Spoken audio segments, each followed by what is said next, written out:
Voy a esbozar aquí dos gráficos de funciones. Aquí voy a esbozar una función cuyo esbozo gráfico es de este tipo aquí. Y aquí un gráfico faz isso aqui. Vou colocar aqui DA ATB. De maneira similar aqui a ATB. Ok? Então, se esse é o gráfico de uma função e a função possui derivada, observa que nós podemos esbozar as retas tangentes a esse gráfico. Vou esbozar dois apenas.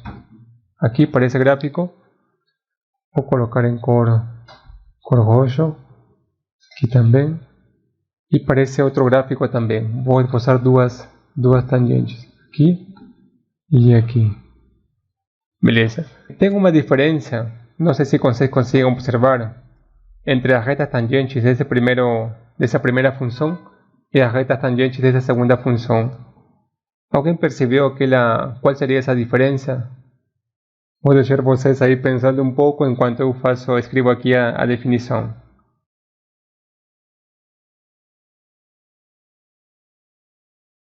Por exemplo, para essa primeira função, observa que as retas tangentes se encontram abaixo do gráfico da função. E para essa outra função, as retas tangentes se encontram acima do gráfico da função. Então tem uma diferença. Se a função, por exemplo, aqui é côncava, essa função é côncava para cima. Eu já vou escrever aqui. Côncava para cima. Enquanto essa função aqui é côncava para baixo. Então observa que tem uma diferença. Como nós conseguimos detectar isso? Se as tangentes ficam abaixo do gráfico da função, ela é côncava para cima. Se as retas tangentes ficam acima do gráfico da função, ela é côncava para baixo. Chamado, vou abreviar aqui, côncavo para cima, duas vezes E. Côncavo para cima em I. E se estiver abaixo de todas suas tangentes, no intervalo I, ele será dito de côncavo para baixo, CB. Côncavo para baixo, nesse intervalo.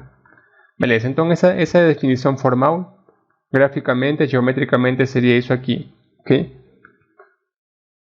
Então nós temos uma função, por exemplo, para que fique mais claro, essa aqui é côncava para cima, essa aqui é côncava para baixo.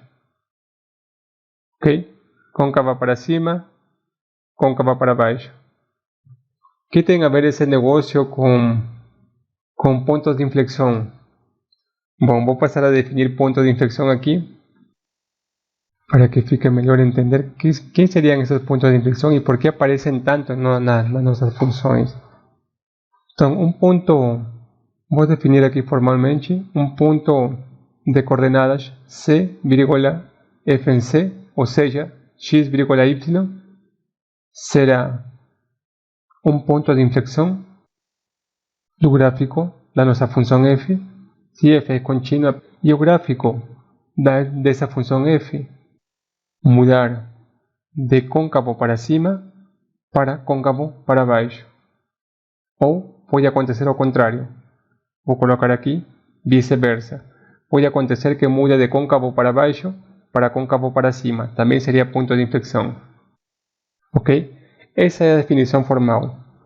Mas o que significa tudo isso aqui?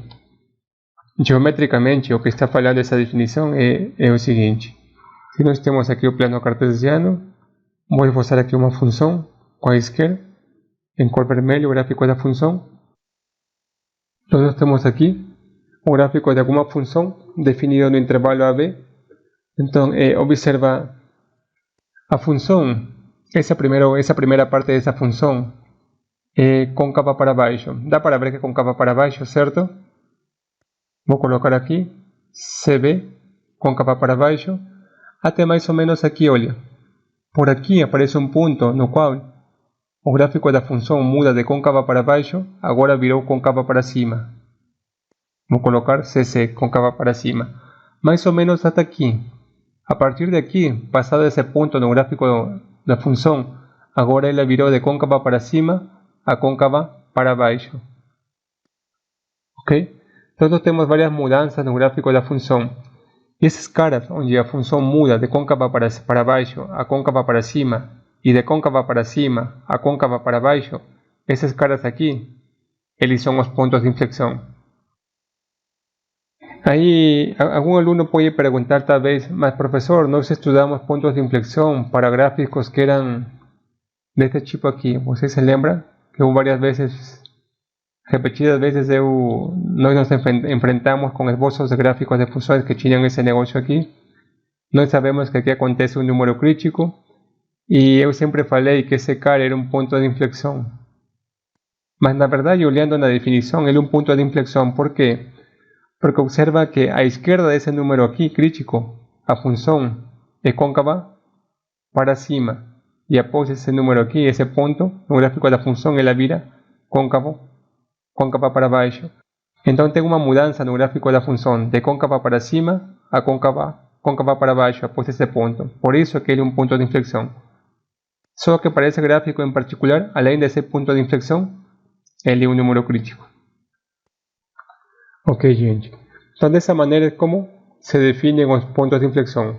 Quando a função muda de côncava para baixo a côncava para cima, ou de côncava para cima a côncava para baixo. Beleza. Tudo bem, a partir do gráfico é fácil ver em que parte do gráfico da função nós temos essa CB e CC. Beleza. E se nós não conhecemos o gráfico da função, aí fica complicado, sim. Mas, para esses casos, existe um teste chamado de teste da concavidade. Esse teste vai nos ajudar a encontrar esses intervalos de CC e CB, côncava para cima, côncava para baixo, sem conhecer o gráfico da função. Então, vou definir aqui teste da concavidade. O que nos diz esse teste? Ele diz o seguinte: primeiro item, se a segunda derivada de uma função for maior que zero em algum intervalo i, então o gráfico de f é côncavo para cima, nesse intervalo i. E por outro lado, item 2, pode acontecer que a segunda derivada seja menor que zero em algum intervalo i. Nesse caso, o gráfico de f é côncavo para baixo em i. Beleza, então nós temos aí o teste da concavidade. A partir daqui nós podemos encontrar os intervalos onde o gráfico de uma função muda côncava para baixo, a côncava para cima e a côncava para baixo. Nós podemos encontrar esses intervalos AD, DF e FB. E além disso, esse teste vai nos ajudar também a encontrar a cara desses pontos de inflexão. Ele detecta esses pontos aqui.